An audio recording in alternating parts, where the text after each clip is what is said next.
Olá, meu nome é Carlos Baldin, sejam bem-vindos a mais um programa Diálogos Jurídicos, o programa que veio trazer de forma simples e descomplicada as questões jurídicas e empresariais do dia a dia. Não perca o nosso programa pelo canal 8 NET Campinas e também pela Vivo TV. Além disso, não deixe de acessar nossa página no Facebook e postar eventuais dúvidas sobre o programa e também sugestões de novas pautas.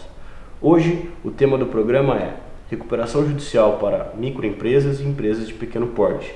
E para falar sobre esse assunto, trazemos ao programa o Dr. Felipe Granito, que é especialista em processo civil pela Escola Paulista da Magistratura e advogado na área empresarial. Dr. Felipe, seja muito bem-vindo. Dr. Carlos, muito obrigado pelo convite. Agradeço imensamente à equipe do Canal 8 por conceder essa oportunidade para a gente, para poder passar para o público algumas informações que são de extrema importância, principalmente por conta do momento econômico que nós estamos vivendo, trazendo aí a possibilidade da recuperação judicial e extrajudicial para pequenos empresários e microempresários. Pois bem, você que é empresário, que está com o seu negócio aí um pouco prejudicado em razão dessa crise, que tem o fluxo de caixa afetado, não percam, porque várias dicas importantes vêm para vocês. Iniciando o nosso tema de hoje, Dr. Felipe, fale para a gente o que são os procedimentos de falência e de recuperação empresarial. Bom, inicialmente é importante a gente fazer uma evolução histórica do processo de recuperação judicial, extrajudicial e falência e distinguir os institutos um pouco. Historicamente, em 2005 teve uma alteração abrupta da Lei de Recuperação Judicial e Falência, foi introduzido o Instituto da Recuperação Judicial, substituindo aí com algumas exceções a antiga concordata e trazendo a possibilidade de, através de procedimentos extrajudiciais e judiciais, garantir para o empresário a retomada da sua atividade empresarial após suportar uma crise financeira. Então, a finalidade principal da recuperação judicial é retomar a atividade empresarial e possibilitar que o empresário volte a atuar no mercado. Isso só é possível quando o ativo dele ainda consegue superar o passivo, quando os bens que ele tem integralizados ou o faturamento ainda são maiores do que as dívidas que ele possui. Em contrapartida, o processo de falência ele já é quando o ativo já não tem mais condições de superar esse passivo. Consequentemente, não há mais a possibilidade do empresário atuar no mercado na qualidade de sócio proprietário daquela empresa determinada. Por isso, o processo de falência. Ok, doutor. O senhor diz aqui então da distinção, existem dois tipos diferentes, a recuperação judicial e a extrajudicial.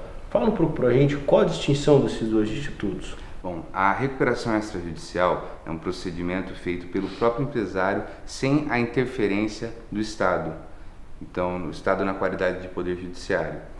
É um procedimento ele é mais simples, mais célere e ele tem condição de ter uma ingerência muito maior do empresário no procedimento. Ele faz a reunião com todos os credores dele da mesma forma que o processo recuperatório judicial, mas não tem um juiz para intermediar isso. Depois, a única coisa que é necessário se fazer é a homologação desse plano de recuperação na via judicial, através do judiciário.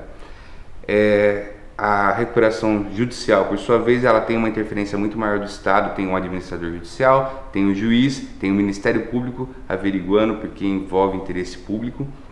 E uma diferença sutil, mas muito importante, dentro da falência, por exemplo, todos os débitos da empresa são abarcados no procedimento.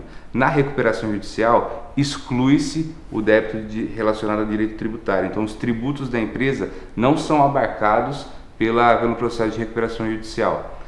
A extrajudicial, além dos tributos, também se exclui os débitos trabalhistas. Então, por regra geral, a recuperação extrajudicial ela pega só os créditos quirografários, que nós chamamos de garantia real, relacionados a fornecedores, aos bancos, esses créditos dessa natureza. Muito bem, doutor.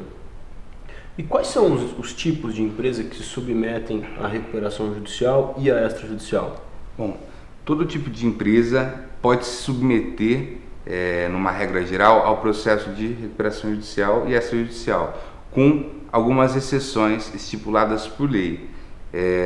As empresas que têm um caráter mais público, que têm um interesse muito mais público envolvido e o Estado está mais envolvido nelas, como por exemplo as sociedades estatais, as sociedades de economia mista, as instituições financeiras públicas e privadas, as cooperativas, as administradoras de plano de saúde, são empresas que não estão sujeitas aos processos de recuperação judicial e extrajudicial.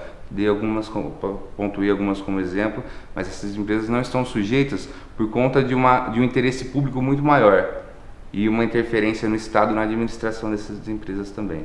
Inegavelmente, uma quebra ou uma recuperação judicial de uma empresa desse porte, ela afeta aí toda a população. Certamente. Muito bem. E quais são as dívidas, Dr. Felipe, da empresa que podem ser incluídas no plano de recuperação judicial? Bom, então voltando àquilo que a gente tinha comentado agora, no processo de recuperação judicial não está abarcado os procedimentos as dívidas relacionadas ao direito tributário, aos tributos. Um parcelamento, por exemplo, de débitos tributários deve ser feito necessariamente até através dos parcelamentos legais. Eles não podem, então, se relacionar, não podem estar incluídos no plano de recuperação judicial da empresa, nem o extrajudicial. Apenas no processo de falência eles são relacionados. Na extrajudicial nós temos ainda mais uma restrição, que é a impossibilidade de se incluir créditos de natureza trabalhista. Agora os outros créditos de direito bancário, títulos de crédito, débitos com fornecedores, todos esses são abarcados na extrajudicial e na judicial, trabalhistas também são envolvidos. E se a empresa, doutor, já possui ações judiciais contra ela, que encontra-se em dificuldade financeira e pensa em entrar com uma recuperação judicial, fazer um plano de recuperação judicial ou extrajudicial, como fica esse processo de ação judicial que já está em trâmite? Bom, nesse caso é muito importante ressaltar que existem, sob esse enfoque, dois tipos de débito que nós precisamos analisar, dois tipos de ações judiciais. Umas que já estão liquidados o valor da dívida e outros que o valor é ilíquido. Então, quando o processo está em fase de conhecimento, como nós chamamos, que não tem o valor líquido ainda, o processo ele pode continuar tramitando até que se vire efetivamente um crédito ou um débito, porque o intuito da recuperação judicial e extrajudicial é estritamente financeiro. Então, se ainda não existe um débito da empresa relacionado àquele processo, ele continua tramitando. Caso existam débitos, as ações de execução, por exemplo, elas são suspensas pelo prazo de 180 dias do deferimento do pedido de recuperação judicial ou do início do procedimento de recuperação.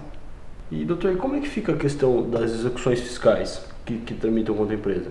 Considerando, então, que as execuções fiscais elas não estão abarcadas por terem natureza tributária e serem tributos, não estarem abarcadas no processo recuperatório da empresa, os procedimentos continuam tramitando normalmente, não são interrompidos. Mas nesses casos específicos, embora não tenha lugar a recuperação judicial, existem parcelamentos próprios. Sim, existem os parcelamentos. O PEP, por exemplo, é um parcelamento tributário que é feito diretamente com o Estado através de uma regulamentação própria.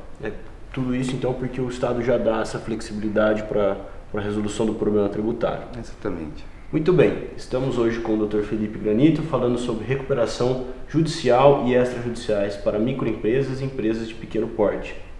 Falamos então sobre as formas de recuperação, a judicial e a extrajudicial, falamos quais são as empresas que estão aptas a participar desse procedimento e agora quais são as dívidas possíveis ou não de serem colocadas no plano de recuperação judicial.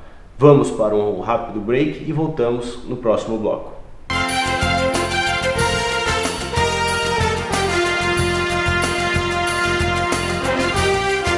Olá, amigos do Canal 8, tudo bem? Meu nome é Teodoro Souza Amorim, estamos aqui com o programa Diálogos Jurídicos diariamente na programação. Conto com a audiência de vocês.